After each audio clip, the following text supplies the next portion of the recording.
बात की एक बात यह कि मेघालय पुलिस इस आरोप तक पहुंची कैसे कि सोनम रघुवंशी ने ही राजा रघुवंशी की हत्या करवाई होगी। इतना तो अब तक पूरा देश जान गया कि इंदौर के सोनम और राजा रघुवंशी मेघालय गए थे हनीमून के लिए। हनीमून मातम में बदल गया जब राजा का शव मिला। फिर मेघालय पुलिस ने दावा किया कि राजा के साथ हनीमून पर आई पत्नी ने ही राजा की हत्या करवाई। लेकिन ऐसी क्या चूक हो गई सोनम से कि पुलिस इस कहानी तक पहुंची? मर्डर मिस्ट्री को तो पब्लिक समझ रही है, लेकिन मेघालय पुलिस का जो दावा है कि उसने मर्डर मिस्ट्री सुलझा ली, तो सबसे पहले कौन सी ऐसी कड़ी थी कि पुलिस ने उस दिशा में जांच की? मेघालय पुलिस कह रही है कि सोनम रघुवंशी ने अपने प्रेमी राज कुशवाहा के साथ मिलकर पूरी प्लानिंग करके मर्डर किया। तो प्लान में चूक क्या हो गई? कहानी शुरू होती है हनीमून से। 11 मई को दोनों की इंदौर में शादी हुई। किसकी? सोनम रघुवंशी की राजा रघुवंशी के साथ। शादी के 9 दिन बाद यानी 20 मई को दोनों निकले हनीमून पर। बता रहे हैं कि पहले शायद कश्मीर जाने का प्लान था, लेकिन कश्मीर में क्योंकि पहलगाम हमला हो गया था और फिर ऑपरेशन सिंदूर हो गया था, तो यह बात हुई कि सब लोगों में कि भाई अब जरा कश्मीर न जाओ। तो फिर प्लान बना लिया कि मेघालय जाएंगे हनीमून पर।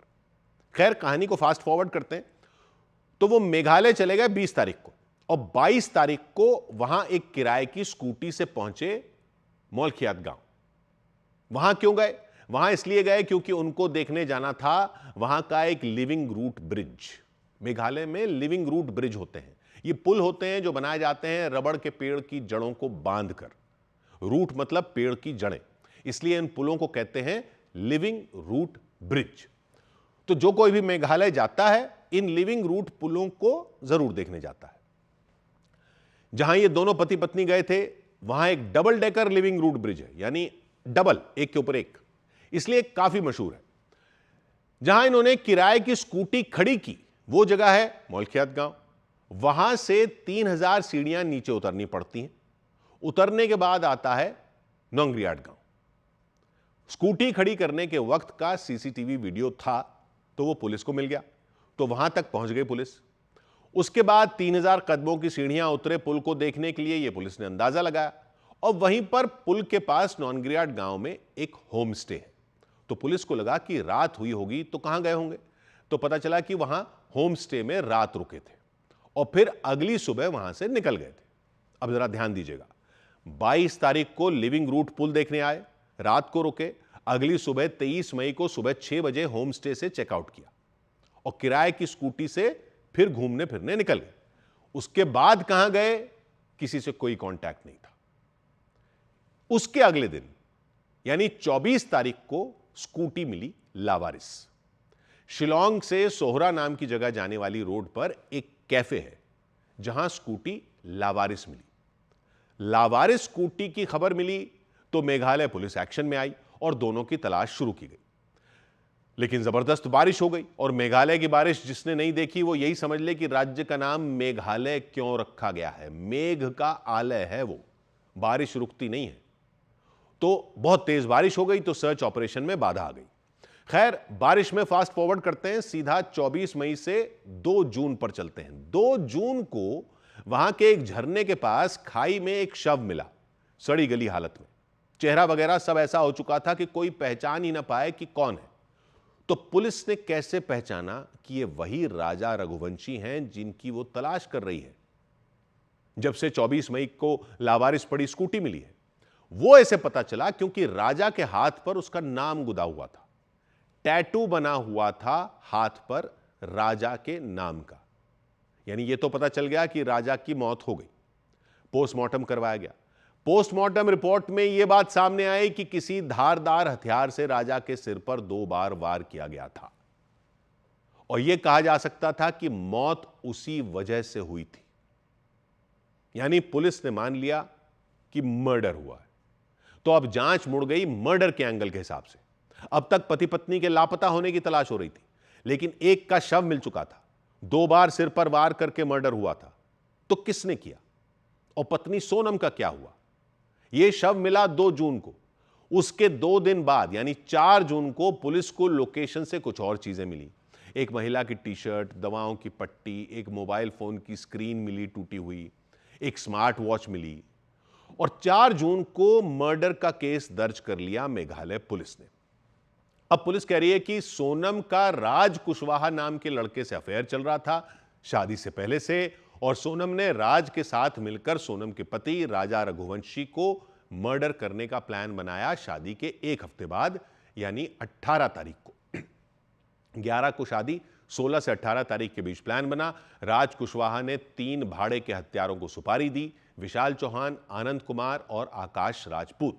इन तीनों को सुपारी दी राजा को मारने की, और सोनम ने अपने पति राजा के साथ 19 तारीख को मेघालय जाने का प्लान बनाया और 20 तारीख को वो हनीमून के लिए निकल गए। पुलिस के मुताबिक सब कुछ प्लान के हिसाब से सही जा रहा था, लेकिन 2 गलतियां कर दी हत्यारों ने।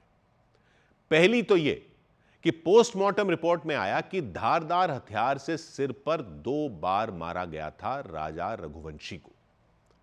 हत्यारों ने सोचा होगा कि शव को फेंक दो तो जब तक मिलेगा सड़ गल चुका होगा, तो एक तो टैटू से शव की पहचान हो गई। तो जब पोस्टमार्टम में आया कि 2 बार धारदार हथियार से मारा, तो शायद हत्यारों को यह अंदाजा नहीं था कि फॉरेंसिक एक्सपर्ट घाव को देखकर यह भी बता सकते हैं कि घाव करने वाला हथियार कैसा रहा होगा। तो घाव का साइज और शेप देखकर हथियार की ड्राइंग बनाई गई। तो पता चला कि यह तो दाव है। दाव यानी मशेटी। मशेटी एक छोटी सी मजबूत तलवार टाइप का हथियार होता है, पूर्वोत्तर में इस्तेमाल होता है। तो यह पता लगा कि दाव से हत्या हुई है। तो दाव से हत्या हुई है तो क्या लोकल लोगों ने की होगी? ना, यही सबसे बड़ी चूक हो गई हत्यारों से। उन्होंने शायद सोचा कि पूर्वोत्तर के हथियार से हत्या होगी तो यही माना जाएगा कि वहां के लोगों ने की होगी, लेकिन उनको शायद यह नहीं पता था कि वहां अलग अलग इलाके में अलग अलग दाव का इस्तेमाल होता है। वहां जो लोकल खासी दाव होती है उसकी शेप अलग होती है, उससे अगर घाव होता तो अलग शेप और साइज का होता। यह था तो दाव का घाव, लेकिन यह दाव असम वाली थी, यानी यह हथियार बाहर से लाया गया था। यानी पुलिस समझ गई कि यह तो लोकल लोगों का काम नहीं है, यानी किसी ने प्लानिंग करके यहां मर्डर किया है और यह दिखाने की कोशिश की है कि यह लोकल लोगों ने किया। लेकिन दाव जो इस्तेमाल की उससे कहानी खुल गई और फिर पकड़ी गई दूसरी गलती। पुलिस ने चेक किए सोनम के कॉल रिकॉर्ड। उसमें यह निकल के आया कि वो इन दिनों एक नंबर से बहुत ज्यादा बात कर रही थी, और जब वो गायब हुई तब उस नंबर की लोकेशन भी उनकी लोकेशन के पास की पाई गई थी। यानी सोनम किसी के संपर्क में थी जो उनके गायब होने से पहले उनके पास कहीं पहुंच चुका था।